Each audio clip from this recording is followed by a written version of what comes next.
झारखंड में चुनाव से पहले दल बदल तेज रहा। बीजेपी, कांग्रेस, जेएमएम सभी को इसका सामना करना पड़ा। दल बदलने वाले नेताओं को इनाम भी मिला। वे अलग अलग पार्टियों के टिकट पर चुनाव मैदान में हैं, लेकिन सभी पार्टियों के नेता इसी को लेकर दूसरी पार्टी पर तंज भी कस रहे हैं। किन बड़े नेताओं ने दल बदला और किसको कहां से मिली टिकट, देखिए रिपोर्ट। झारखंड में चुनाव से पहले दल बदल का दौर तेज है। टिकट और जीत का गुणा गणित लगाकर नेता एक पार्टी से दूसरी पार्टी में जा रहे हैं। इनमें कई बड़े नाम शामिल हैं। सोरेन परिवार की बड़ी बहू सीता सोरेन परिवार की पार्टी छोड़कर बीजेपी में शामिल हो गईं। पूर्व मुख्यमंत्री मधु कोड़ा की सांसद पत्नी गीता कोड़ा कांग्रेस छोड़कर बीजेपी में शामिल हुई। बीजेपी के विधायक जेपी पटेल ने कांग्रेस का हाथ थाम लिया। रांची से 5 बार सांसद रहे राम टहल चौधरी बीजेपी छोड़कर कांग्रेस में शामिल हो गए। वहीं पूर्व मंत्री बीजेपी छोड़कर एक बार फिर अपनी पुरानी पार्टी आरजेडी में शामिल हो गए। जेएमएम ने आरोप लगाते हुए कहा कि बीजेपी में पार्टी कार्यकर्ताओं की पूछ नहीं होती, बाहर से आने वाले नेताओं को टिकट थमा दिया जाता है। देखिए, भारतीय जनता पार्टी में तो इसका तूफान आ चुका है। वो उनके पास अपने नेता हैं ही नहीं, वो दूसरे दलों से नेताओं को तोड़ के मरोड़ के लाने का काम करते हैं। और दुख तो तब होता है कि वैसे जो भारतीय जनता पार्टी के जमीनी स्तर के कार्यकर्ता हैं, उनको नजरअंदाज करके दूसरे जगह से लाए हुए नेताओं को तवज्जो मिलती है। तो सोचना चाहिए भारतीय जनता पार्टी के जो जनसंघ के समय के नेता होंगे, उनके साथ किस प्रकार का पक्षपात भारतीय जनता पार्टी, आज की भारतीय जनता पार्टी कर रही है। पार्टी बदलने वाले नेताओं को टिकट भी मिला। सीता सोरेन को बीजेपी ने दुमका से टिकट दिया है, वो भी तब जब पहले ही वहां से पार्टी सुनील सोरेन को उम्मीदवार बना चुकी थी। गीता कोड़ा बीजेपी से सिंहभूम की उम्मीदवार बनी, जबकि जेपी पटेल को कांग्रेस ने हजारीबाग से उम्मीदवार बनाया है।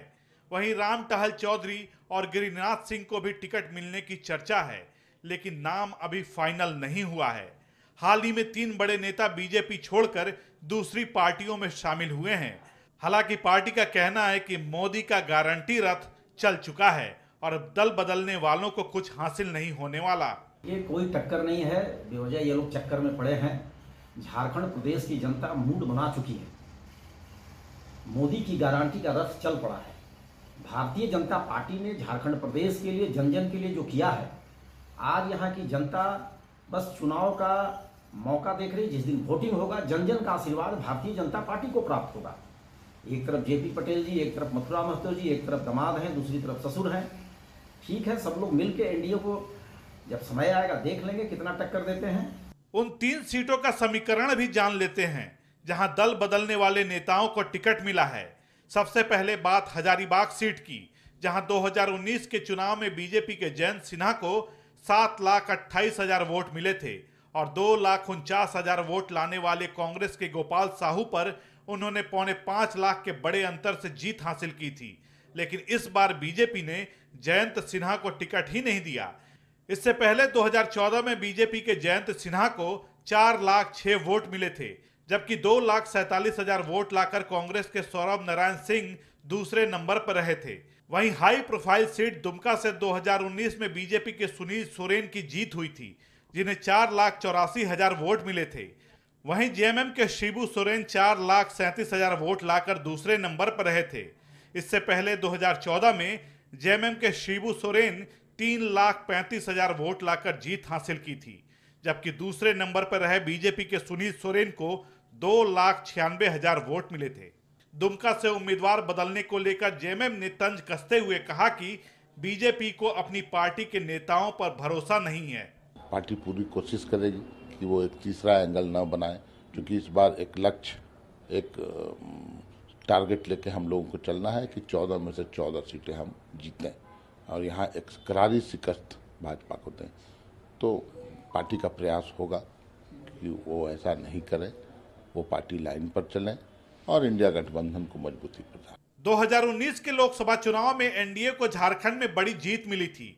12 सीट पर एनडीए की जीत हुई थी, जिनमें से 11 बीजेपी के खाते में आई थी, तो 1 सीट पर सहयोगी आजसू का उम्मीदवार जीता था।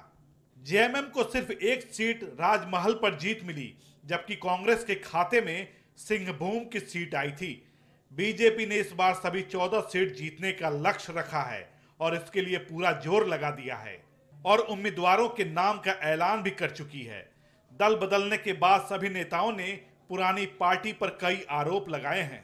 सिद्धांत और मूल भावनाओं से भटक गए हैं। आज हम देख रहे हैं वहाँ दलालों का मनमानी चलता है। हर एक जिला में जब भी हम जाते थे दलालों से ही भेंट होती थी। अब ऐसे में झारखंड की धरती के हमारे जो यहाँ आदिवासी है, मूलवासी है, गरीब तत्व के लोग रहते हैं, चारों तरफ भ्रष्टाचार ही भ्रष्टाचार है। लगातार देश को गर्त में डाला है।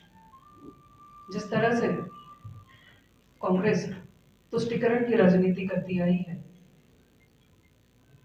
एक तरफ तो कहती है कि हम सभी वर्गों को साथ लेके चलेंगे, लेकिन इसके ठीक उलट अगर हम देखें तो किसी को भी साथ लेके नहीं चल रही है, सिर्फ अपना परिवार लेके साथ चल रही है। मुझे लगा कि टेकलाल बाबू के सपनों को, टेकलाल बाबू के जो सपने थे झारखंड को संवारने का, आगे बढ़ाने का, चूंकि अलग राज हमें मिल चुका था, तो मुझे लगा कि एनडीए गठबंधन में जाके झारखंड में कुछ हम लोग ऐसा करेंगे।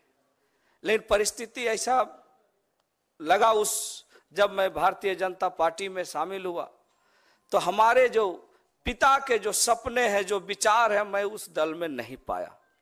और महागठबंधन का हमेशा मेरा पिताजी एक समर्थक रहे हैं।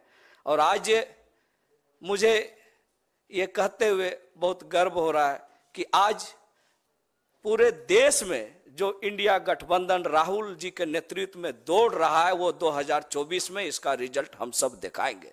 झारखंड में पहले चरण की वोटिंग 13 मई को है, जिसमें एनडीए ने सभी 14 सीटों के लिए उम्मीदवारों के नाम का ऐलान कर दिया है, जबकि इंडिया गठबंधन में अब तक सीट बंटवारा भी नहीं हुआ है।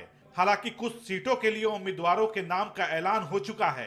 देखना होगा कि पाला बदलकर दूसरी पार्टी में जाने वाले राम टहल चौधरी और गिरिनाथ सिंह जैसे नेताओं को क्या हासिल होता है। ब्यूरो रिपोर्ट, कशिश न्यूज।